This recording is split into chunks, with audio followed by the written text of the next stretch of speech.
Greetings. It is with great pleasure that I welcome you to our webinar series titled We Can Achieve More, a dialogue on a Black male Ohio State experience. I hope that everyone present is both healthy and safe. My name is Dan Thomas, and I serve as the Program Director for the Todd Anthony Bell National Resource Center on the African American Male. Today, you are participating in the second session of a four-part series designed to provide Black males a platform to speak candidly concerning their experiences as a member of the Buckeye community while holding these two identities. During the conversation, we hope to share vital support units on campus, university challenges, and future opportunities in which Ohio State can strengthen their partnerships and direct support to this population. Our session today will focus solely on the Black male graduate and professional school experience. We will start the webinar by asking the panelists questions that we have previously prepared. Please feel free to ask additional questions using the Q&A function, and we will address them throughout the presentation. Without further ado, I would like to welcome today's moderator, Dr. James Elmore III, who serves as Vice Provost for Diversity and Inclusion, as well as Chief Diversity Officer for the university and Executive Director of the BNRC. I present to you, Dr. Moore. Thank you, Dan. It's a pleasure to be here today with these nice looking, very smart young men. Graduate and professional education is a critical time and a major pathway to achieving one's dreams and aspirations.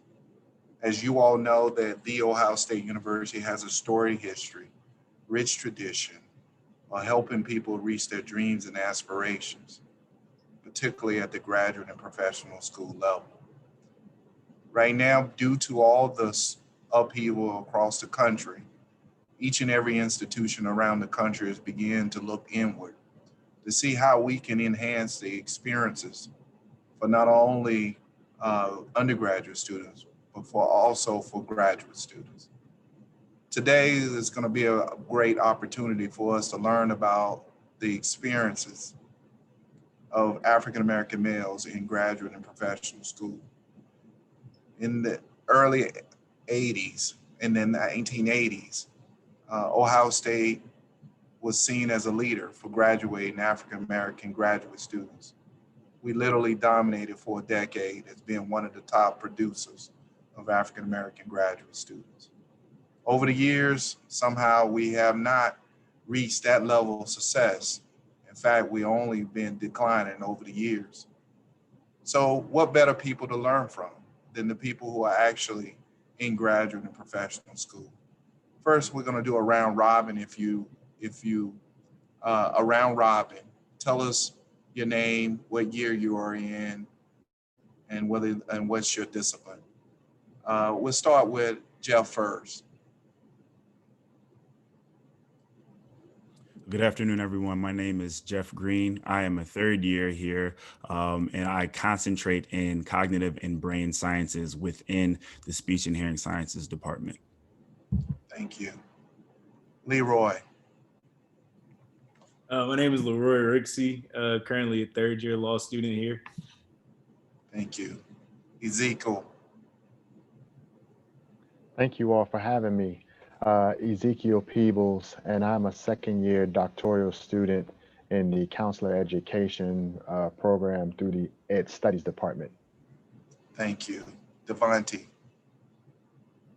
Good evening. My name is Devontae Haynes, and I am a third year PhD student in the Department of Agriculture, Communication, Education, and Leadership. Thank you. David. I'm David Campbell. I'm a second year dental student at the College of Dentistry.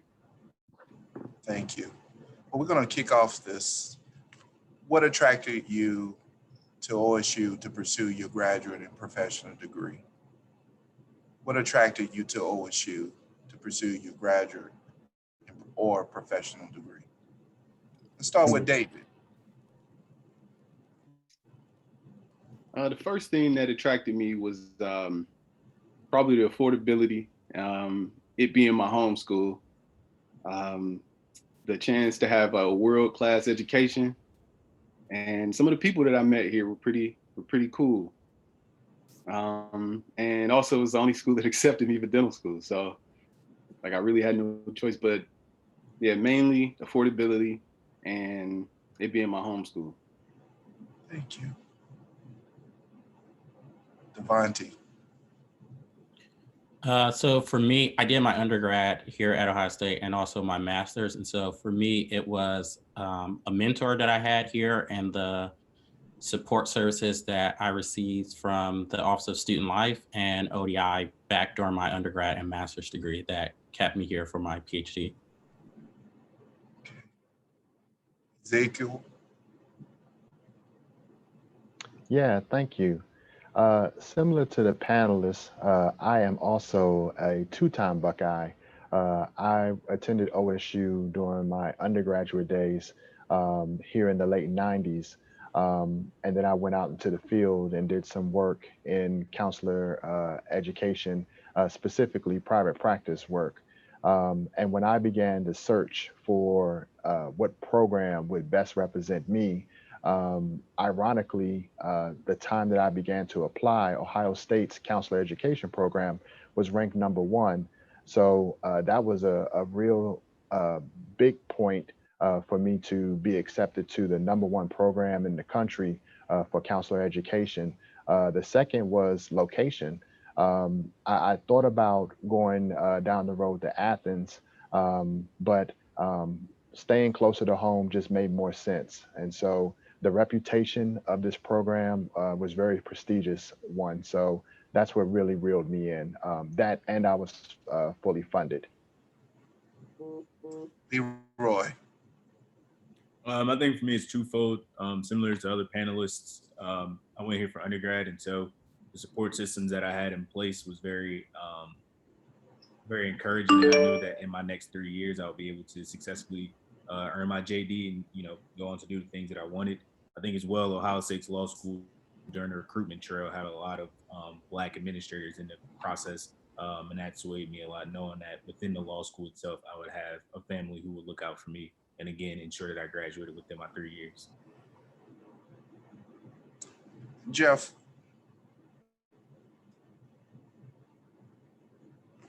Unmute.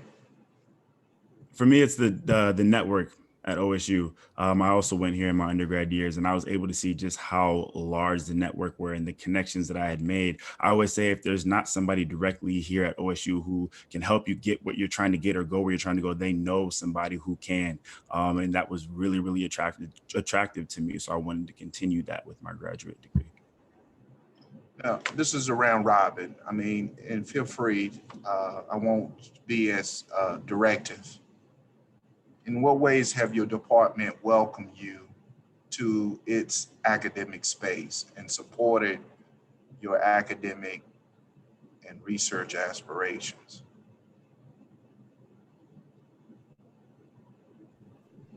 So I can chime in here. So in my department, most of the students who are currently in my department, especially as doing PhD, they had previously done their undergrad in that department or similar departments at other institutions. And so my background is completely unrelated to most of the folks within my department, but I will say I've been fortunate that my department has been open enough to try to adjust or find that perfect fit for me. They've been connecting me with different folks here at Ohio State and other institutions to try to help me really find my path in that department. I would say going into it, I was very hesitant from talking with people here at the university and just researching that particular department. But after getting into that department, I would say the faculty and the staff over there, they've been very supportive of me. I would say a downfall have been the lack of Black students within the department. I know for me as a GA, there's only 2 Black students that are GAs in my department. I'm the only GA that's a PhD student over there in that department. And so that is a struggle in terms of being welcomed within that space, of being the only one. But in terms of the faculty and staff, I would say they have really tried to accommodate me and make me feel a part of that community over there.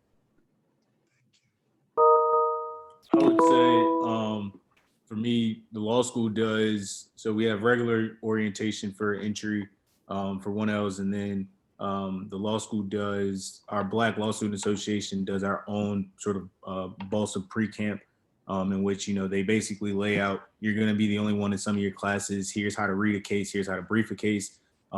Here's sort of the things that you're going to need to prepare. And I think, when you go to general orientations, you see a lot of faces that don't look like you. But then when you go to an orientation that's dedicated to your people, that was very special for me, very welcoming. And again, the administrators that I mentioned earlier were all there and all have said and stayed true to their word to this day. We're going to be here over the 3 years. You guys are going to graduate. You guys are going to get jobs. And for me, that was the best thing that could have happened entering my first year of law school. And, go ahead, Jeff. Yeah, my story is very similar to Devontae's as far as I am considered one of the oddballs in the department because my background is in neuroscience, right? But my PhD is in speech and hearing sciences. And so they allowed me to sort of mesh the two.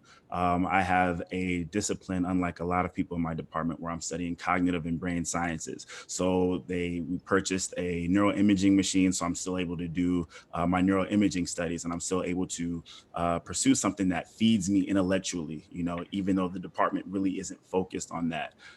It wasn't always like that. I'm a third year, and it took me a while to be able to have this ability in the department. It started off kind of rough, actually, to the point where I was thinking about switching. But luckily, things were able to come around, and I was able to do the type of research that I was truly passionate about. Now, I want to go deeper here. Now, generally speaking, how would you characterize your academic experience as a Black male graduate or professional student at OSU? How would you characterize it? I would use the word lonely. Like, it can get lonely sometimes being the only Black student in your classes and in those spaces, both in my academic setting, being the only Black man in classes. I had an experience in PhD program where we had to do an assignment that was just in my experience, it was inappropriate. And so when I brought that up to that professor, their response was that it was really designed to get the white students in that course to think more critically about things. And I think when they were doing that, they failed to think about the students of color and other students that might be impacted by that. And so there's often times that you have those experiences where things are designed, particularly with white students in mind, and then Black students are forgotten about and how that will impact them or how they're going to feel about those different things. And so I say lonely because oftentimes you don't have another Black student or another Black counterpart to talk about it. In my department, we have one Black faculty member, and I never took a course that he had taught because it didn't align with any other courses that were required for us to take or that I needed to take for my track. And so I never really had interactions with that individual.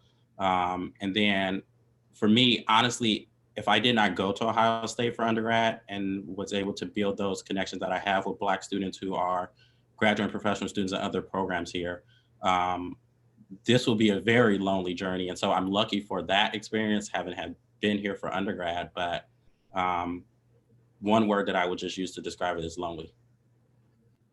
Thank you. Anyone else?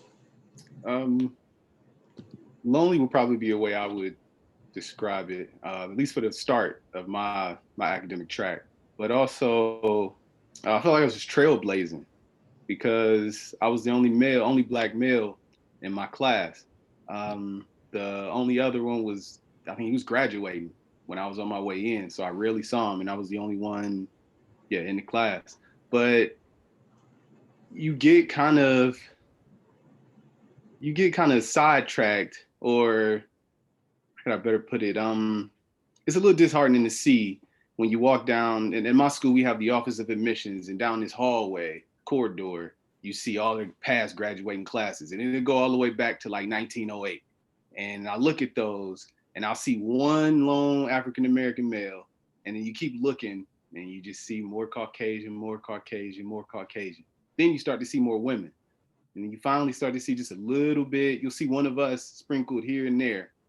And it's like, okay, I'm doing this all over again, you know. And I look back at 1908 to now, I'm like, all right, you know, what has really changed between the 2 years? You know, only the time, for real. And so at times you get a little sad, but that also strengthens me too, because I know some work to do, some work to do here. And then what I do means something, and how I, you know, act, how I approach everything will affect the next man coming up, or the next students that want to apply. And you know, that'll determine how they're treated and how they're looked at. So in a sense, I feel like I'm trailblazing. So I don't take it, you know, negatively. I try not to, but at times it does get lonely, because you look around and you want to find that type of camaraderie with somebody, or look at somebody that looks like you and share that type of connection with them, you know. But it's hard to do that when nobody is there. So I reach out across lines, across different majors and different departments, and that actually helps me. As I find solace in, you know, groups like this, and also the professors too. We lack representation in the faculty, and it would be nice to have somebody that you can approach, which we do. We only have two. There's one in admissions, one faculty. They're both African American females. It's nice when I get a chance to connect with them, but it'd be even nicer to have somebody else in the position as well that represents, you know, the demographic that I represent. That's interesting, David. I would agree with you. Um, Feeling very isolated. This is my second year, so the first year it was a difficult transition. Little bit of background and context. It had been almost 10 years since I had completed my master's degree in clinical counseling. So I was returning as a full-time doctoral student in a field, mental health, that's primarily dominated by white women. And so it was a cohort of six, but similar to my fellow panelists, I was the only African American male. I was, you know, one of two males, but the only African American male. And when I tried to do some of the history, you know, David, I was unsuccessful in finding the last clinical student to graduate the program. There's been, you know, those in the school side. So with counselor education, there's school and then there's clinical, and I'm on the clinical side. And it, you know, I'm not sure who the previous black male to finish that program. So it was very difficult because when I would be in my classes, I found myself not intentionally shrinking, but shrinking from conversations. There were things that I felt, you know, my counterparts don't understand my view. My professors, who were all white, don't understand my view. So that was a little disheartening, and I would find myself uh, using my energy in the beginning only to feel deflated through the midpoint of the class. So I began to shrink and become smaller. So it was very challenging for me that first year. Thank you. Anyone else? Okay. Well, you know, loneliness is a theme that I heard from you, many of you all. How do you think your experience may differ from African American or a Black woman? Or how might it be similar? How does the Black male experience differ from the Black female? And how is it similar from your perspective? I think it differs in the law school a bit for multiple reasons. So I think for Black male, this up until this year, this was the first year that Moritz had a Black male professor. We had multiple Black women professors, but this was our first year with the Black male professor in my experience. And I think, you know, I look at some of my counterparts who are women who have great relationships with the Black women who are professors. And, you know, it's a different feeling when you're able to connect with the faculty advisor and just be able to bounce questions off of them, whether you're in their class or not. And that's not to say that males can't develop those same relationships, but I think when I look at my undergraduate experience and being able to go to like the Bell National Resource or something, center or something, and being able to connect with the Black male there, being able to have that within my academic space would have been appreciated. So unfortunately, we're on Zoom. I haven't really been able to connect with the Black male professor this year, but that would have been something that I definitely would have appreciated, my first year, second year, just because it definitely helps out a bit. But I think overall, how it's similar is both of our experiences, we cater to each other. We cater to the professors and faculty and staff that are within the law school. And we also all struggle with, law is a very contentious, highly political space. And especially now with the election, people say stuff out of their face that you look at each other like, are they kidding? Like, is this really happening right now? As well as we know how, the law has been very discriminatorily and systematically, I would say, oppressive towards Black people. And so we all go through that same struggle and discussing those types of things in the classroom and having to use each other to, calm each other down and just understand that this is why we're in this profession, to make the changes that need to be changed and to save the people's lives who need to be saved. Anyone else? So I would say in my department, we have the one other Black student that's full-time on campus is a Black woman, and she's doing a master's degree. And I would say from our conversations that we've had, our experience has pretty much been similar. And we really rely on each other for that support system, especially over these last few months with everything going on, social justice wise, pandemic wise. We've really leaned on each other a lot and supported each other through this.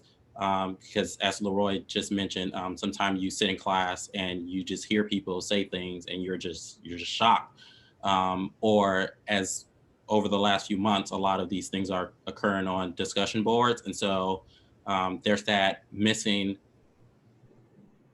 direct interaction. And so you're reading these things and you're not being able to really interact with the person that's saying it to get a clear understanding of what they're trying to say or what they're saying. And so some of those things are lost in translation on those discussion boards. And so for us, it's been really trying to process some of those things and just like support each other and be there for each other throughout this process. Thank you. Anyone else? Okay.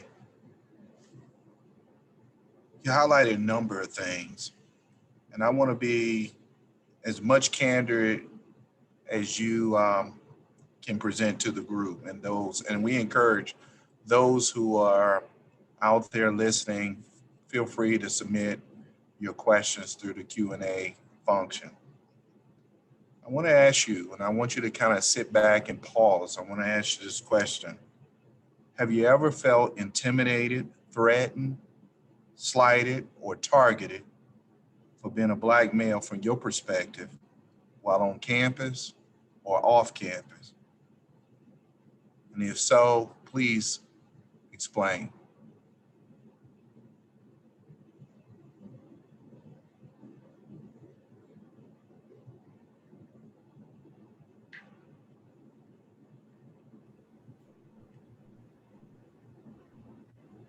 So I can chime in here. I have, as an undergrad, as a master's student, and again, as a doc student, I've experienced it both from students and faculty and staff of the university. Based on some of the things that— If I can stop you, I experienced what? Slighted, threatened? Yeah, slighted. Slighted, okay. Thank you, I'm sorry. Oh no, you're fine. Based on some of the activities and things I've been involved in here on campus, I've had the opportunity to be in spaces that a lot of students have not been in, and in meetings with administrators or faculty and staff. And like I've felt slighted by sometimes in some of these meetings by voicing my opinion or my experience as a Black student, talking about those experiences and how I truly feel. Sometimes there's that uncomfortness for administrators or faculty and staff, and they just really don't want to hear that. And their reactions are oftentimes very dismissive. And so there's been a number of occasions where I have felt very dismissed by certain administrators at this university, faculty and staff. There has been committees that I have been assigned to be a part of that I had to just remove myself from because I could no longer put myself in that space or that situation to work with that individual. And so it's very prevalent here at Ohio State. As much as we love to talk about diversity and inclusion and being an inclusive community, there are a lot of issues of disregarding and slighting of students of color here. Thank you. Anyone else?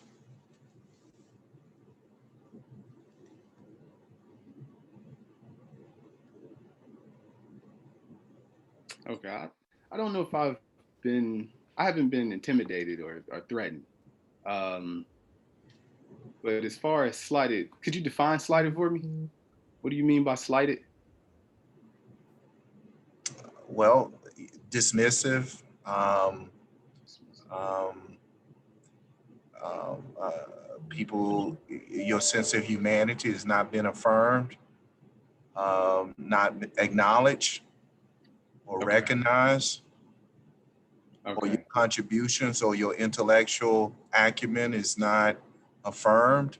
Mhm. I'm just giving many examples, not to say you had that experience. So maybe on one occasion, there's the phrase or the term or the phrase, always assumed incompetent, that I've heard from my mentor before, because he experiences it even as a dentist, and I experience it even, even when I'm wearing my dental clothes. They assume that you already don't know, what you're supposed to know, and it's even worse when you go out. I like to wear a hoodie, some jeans, and some shoes, and you already assume to be, the how the media portrays us as thugs and whatnot. Um, Sometimes I've experienced it, but I usually speak up in those instances when I feel it. I think that's very important that you speak up and correct somebody when they do that, because it'll let them know to think twice before they do it to somebody else, or even question why they even doing it in the first place. Because some of those presuppositions that they have about us is because nobody has actually corrected them on it yet, and they get all of the information from somewhere else. But you're gonna experience it. I mean, it's just like when you got a dog and somebody asks you, does it bite? Yeah, it's got teeth, so it might just happen to you. So be prepared, but also be prepared to, respond in a way that you turn it into a teaching moment, not only for you, but for them too, and for whoever else they come in encounter with. I think for me, I felt slighted, and it happened very quickly. So you go through the experience of receiving your admission letter, and you're excited about being admitted, especially when it's the number one program in the country. Um, then it quickly goes out the room when you find out that there's no funding that's associated with it, and so I wasn't sure what to chalk that up to. Maybe my GRE scores wasn't the best. Maybe my package wasn't that great.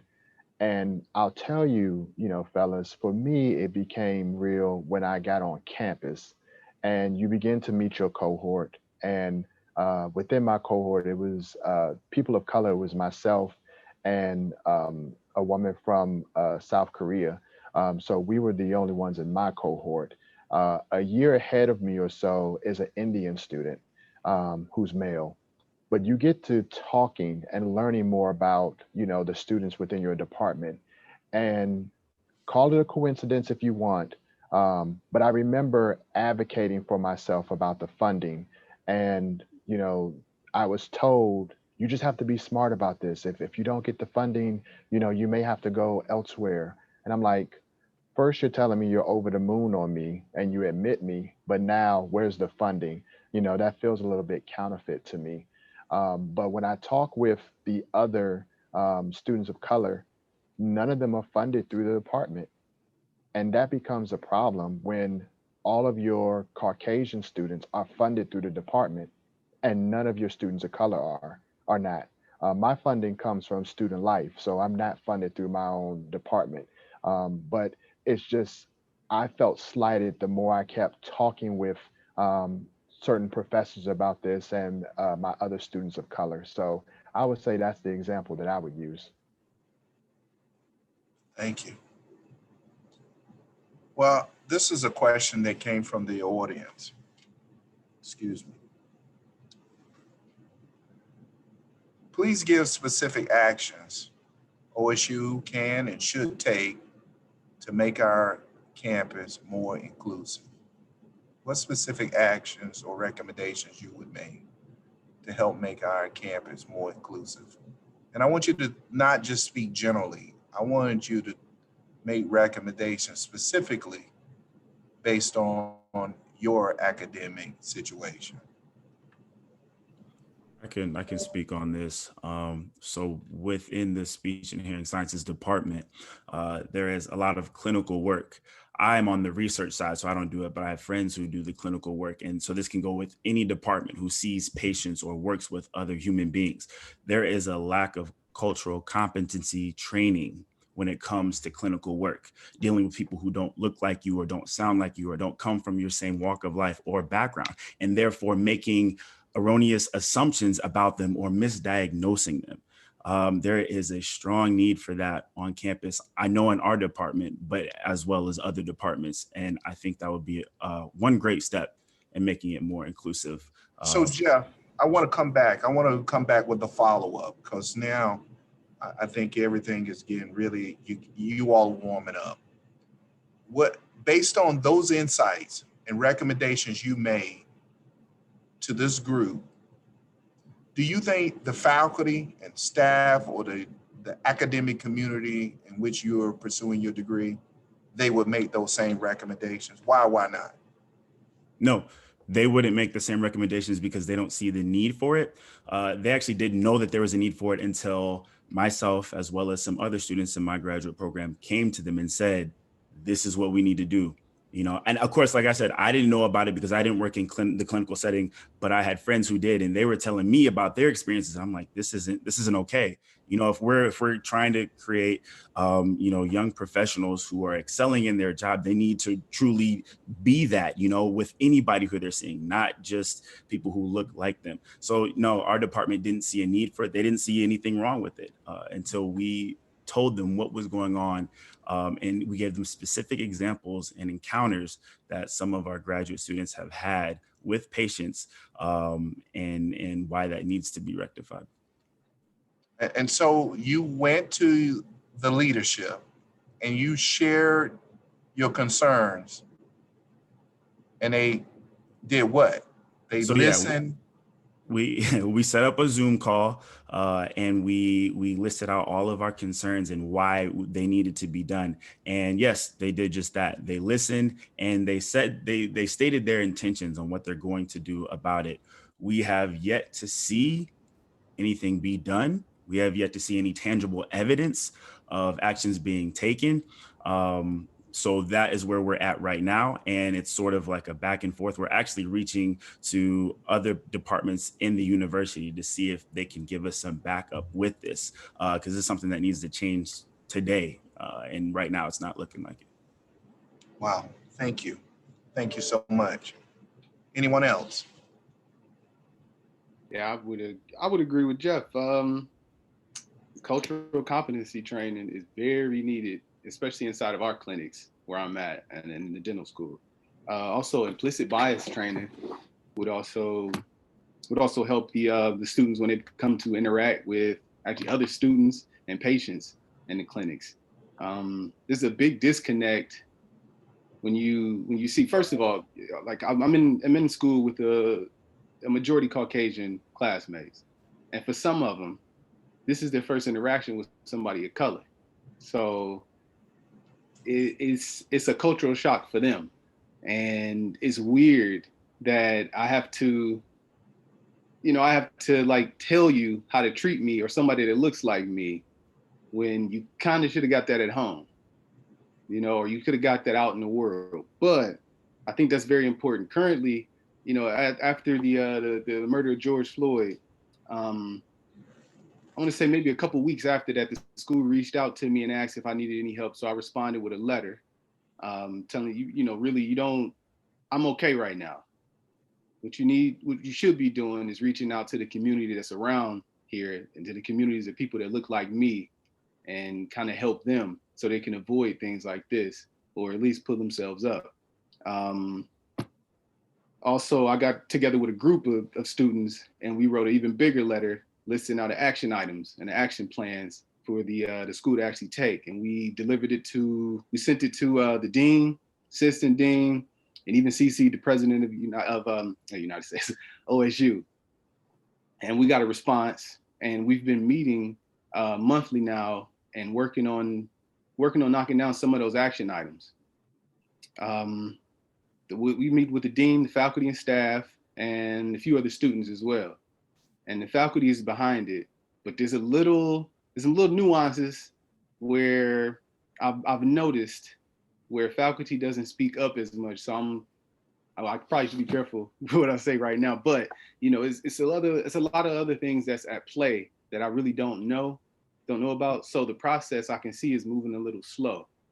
So it's a slow change, but to sum it up, if they really wanted to change something, they could do it. If any of our schools, any of our respective departments here right now that's represented, if they had a basketball or football team, who do you think they would go find to go play on those teams? So it's hard for you to find somebody to look like me to come and represent your program. But when it comes to sports, that's when the conversation is a little different or the color changes. And I think that's like the biggest things that dishearten me about the college campus wide. So I want to go off of what David just said, because I've said this before.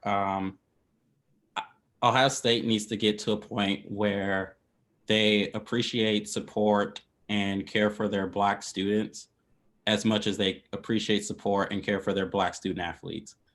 Because there's a huge difference in how they support and treat and support and care for their Black students who are non-athletes.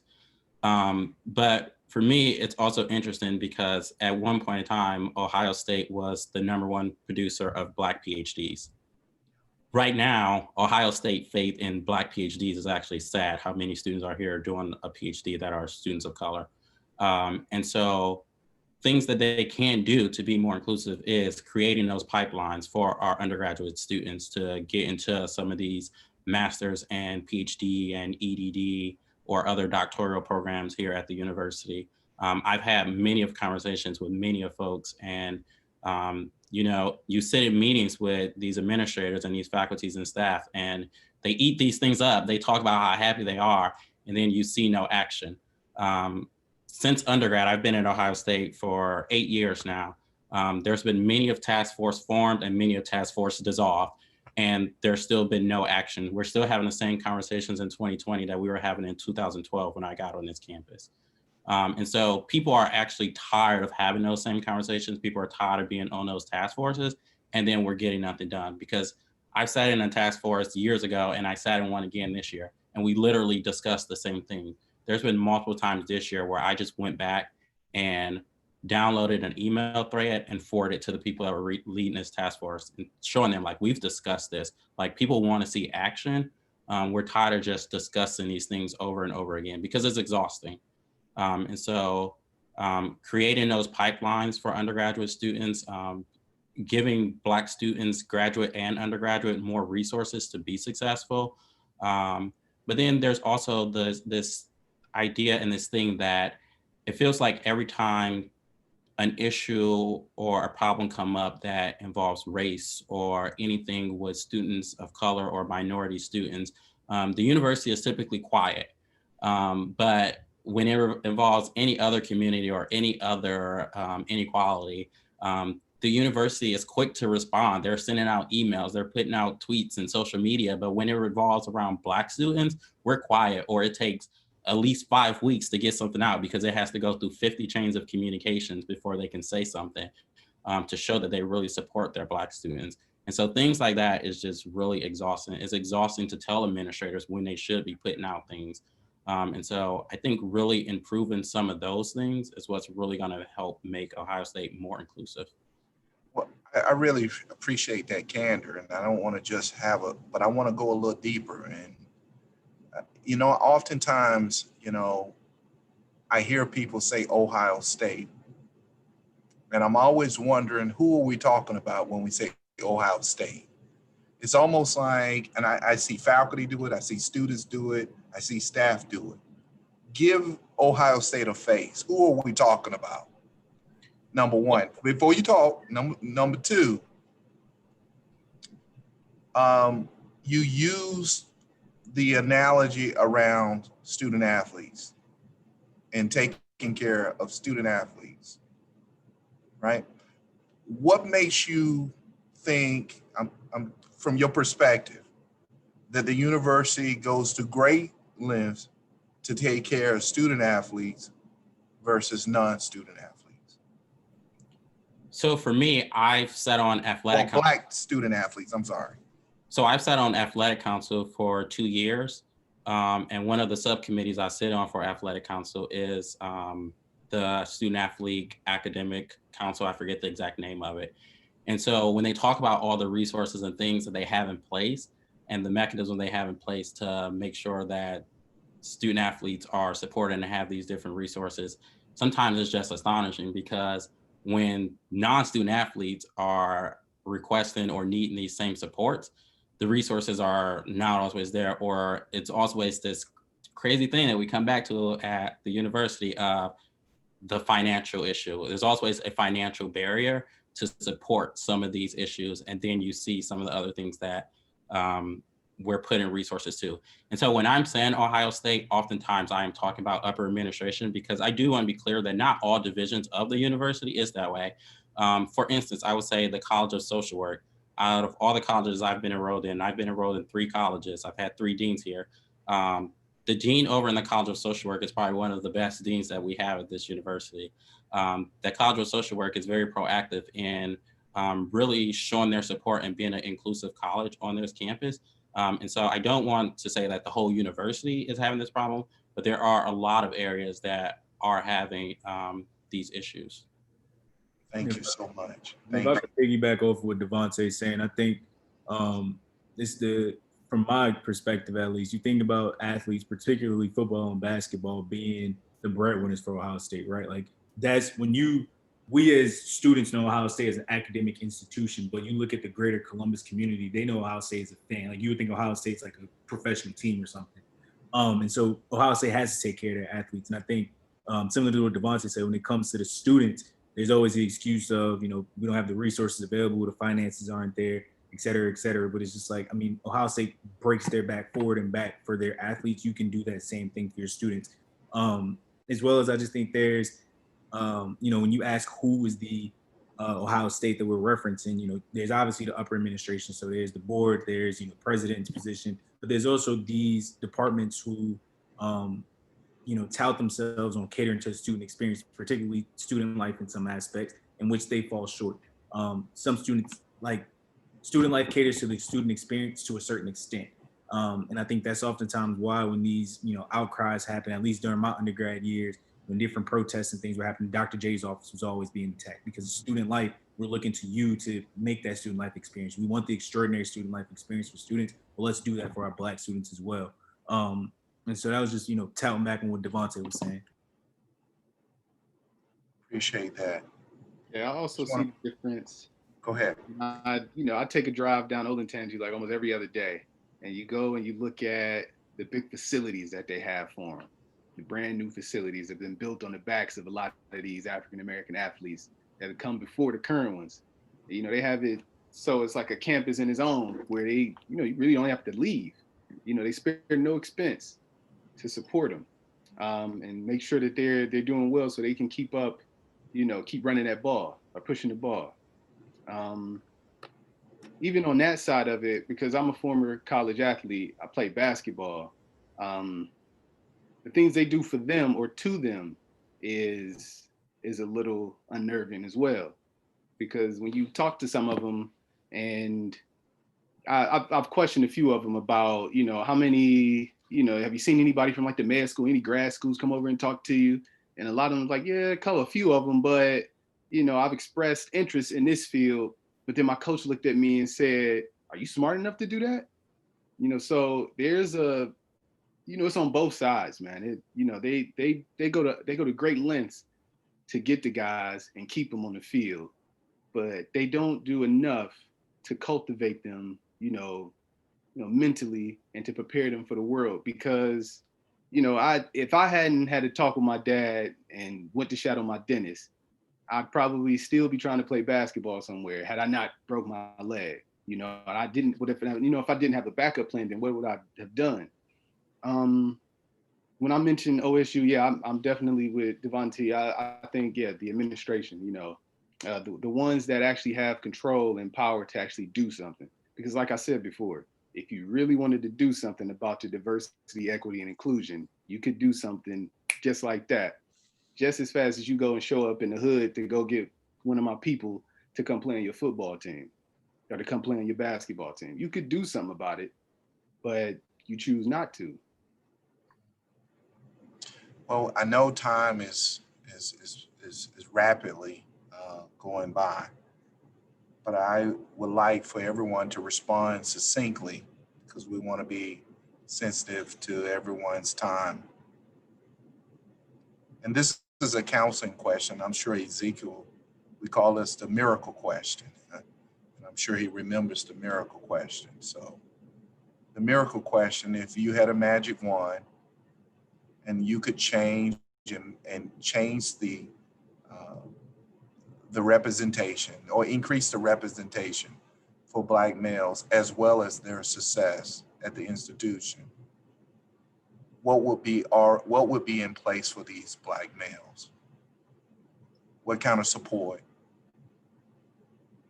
And what would be the outcomes from these supports? I'm gonna jump on that as quick as I can and say definitely mentorship. I think about, from my undergraduate days transitioning to the law school as an undergrad, I would like to have a Black male mentor, whether it be an attorney or whether it be a current law student, somebody to one, put eyes on, actually see that it's attainable, but also to have those questions that, that I had my first year, I could have got them out the way a lot earlier and felt a little bit more comfortable because your first year, at least for me, I'm walking into a classroom where most of these students, their moms is lawyer, their dads is lawyer, granny and grandpa is this, that, and the third in the legal field. And it's just me. I don't have any of that. So I'm asking a lot of these questions, what does this program do? What is that for? How do I get into this? And it's like, how don't you know about this? It's like almost, everybody else knows about it except you. So definitely mentorship, just create that pipeline and see that success is attainable in somebody else who looks just like me.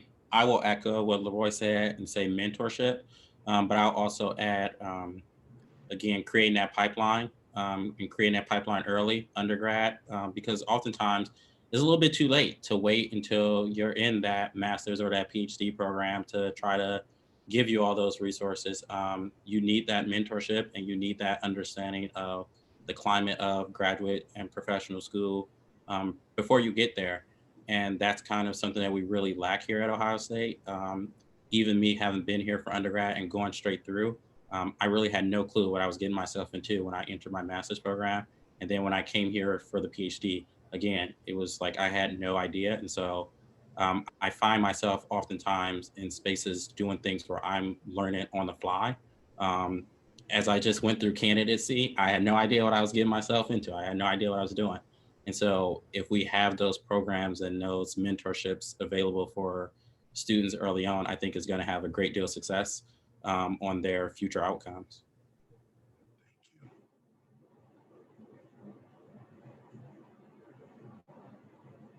Anyone else?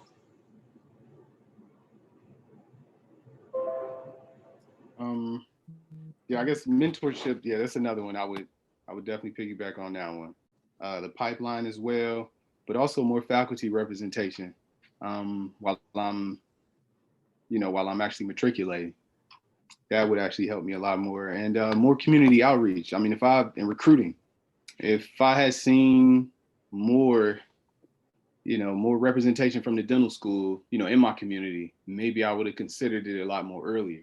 But having a mentor was very important because my mentor was right down the street from where I grew up in the projects. And I had never seen a African American doctor before, and that triggered in my mind that, okay, this can be done. Like, I could actually do this.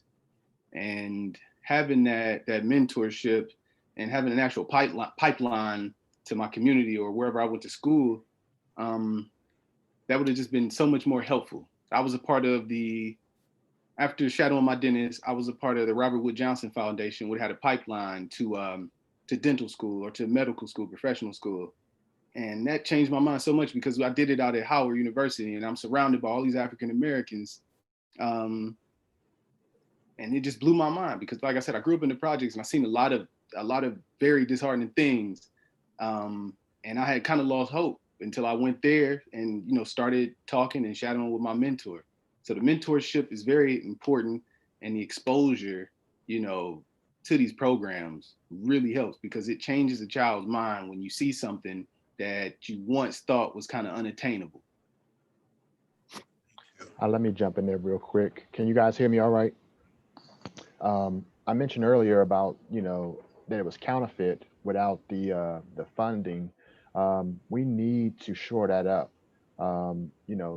Black men specifically, students of color, but Black men need to have more funding options.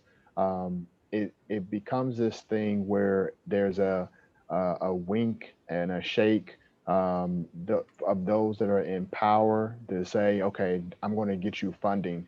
And one of my colleagues, one of my cohort members has shared with me that that happened to her. And she identifies as white. She was pulled to the side and was told, we're going to make sure we fund you. That's not right. We need to be able to provide funding for all students, but specifically for those of color. So whatever we have to do to shore up that process, because applying and writing up an essay that goes over separately to the graduate school, that's not enough. Departments have to be clear about what exactly they can provide and who they're going to provide it to, while also, I think, taking the emphasis to say, let's have, a diverse group of students, especially if your pool represents diversity. So that needs to be handled differently. Jeff? One thing that I think would be really cool to see with the increased representation or result of that really would be, yes, we have ODI, Office of Diversity and Inclusion, on campus, but we would have a mini version of that in every single department, and that would be really cool because that keeps every single department accountable, right? So there are some departments that have it, but they are not run by people of color. And so I applaud the effort, but there are still some things that they won't understand. Just like I mentioned before, some of them don't see the need for, the cultural competency training just because that's never been something that's affected them. So how could they see that, right? And it's not, it's not their fault. But if we have that representation, then we have ODIs in every single department. These things are able to be handled at the department level, and every department is held accountable. Therefore, whenever students come to these departments, they will feel more welcome. They will feel a little bit more at home. They will feel that their needs matter just as much as the next person. I think that's crucial. I think if I might really quickly, on top of not just holding them accountable, but I think it also provides an opportunity for, on the ground, making sure that students within these departments are matriculating, right? So I look at ODI. I don't know anyone at ODI currently who's affiliated with law, who's affiliated with a law background or anything on the sort, but having that within Moritz would be beneficial because I know that that'll be a person who has my interests at heart and making sure that I'm getting to where they're at. I'm getting to, obtaining my JD, practicing and doing things of the sort. So it provides for on the ground within the departments, specific different things that students are dealing with. Those people will better understand because they're in the department all the time. Whereas a centralized ODI is more so just a broader university opportunity. Ezekiel, 1 minute. You got 1 minute. Would you recommend a graduating senior who wants to go to graduate school to attend an HBCU or PWI? And why? Which one I would recommend? It just depends on the background. You're looking at a kid from the inner city of DC who did not have any exposure with anything outside of Chocolate City. So it was prudent for me to come to a historically white institution like Ohio State to learn that other side. But I will tell you no lie, all my applications to HBCUs, I wish I could have attended one because of the cultural impact that has. But if you're asking me, Dr. Moore, even about my son, who's a eighth grader right now, is looking HBCU all the way because he's had a lot of diversity living and growing up here in Columbus, Ohio. So, but he does love his Ohio State. His mom and dad are products of that. But I am pushing strongly for him to consider HBCUs. So every year we're visiting HBCUs so he can get that full experience there. So it just really depends on your background. Thank you. Well, we're coming down to an end. I really appreciate you all taking time out of your busy schedules to be with us today. And I really appreciate your candor. Hearing this, it pains me. Something that Devontae said, I didn't want to impose my view, but I've been out of graduate school and I went to Virginia Tech, and we used to refer to Blacksburg, Virginia as a blacklist city. And that's some of the things that I heard you say. And we're in a big city and a place that has a rich history to some degree around inclusion, diversity, and equity. And I hear the same experience. I'm saddened by it, but I am hopeful that we can improve the educational experiences for all students, but more specifically because we're dealing with you all. This group is focused on Black males. It's improving the experience. As you know, there's a dearth of African American males at every continuum of the educational pipeline. And as we know that our Black women counterparts, they're the only racial group that is always matriculated at a higher rate than their male counterparts since we've been keeping data. As you all articulated to us today, there's still at every level, you either very few Blacks or is very few Black males.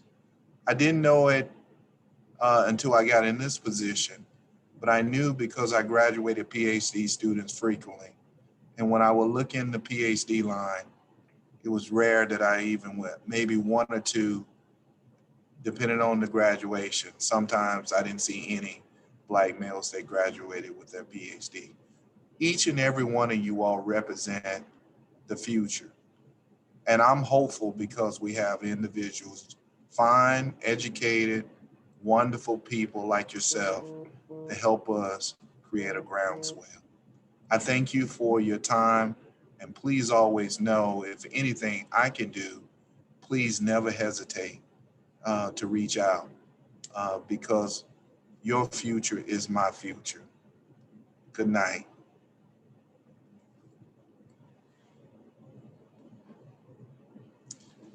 Dan, do you have any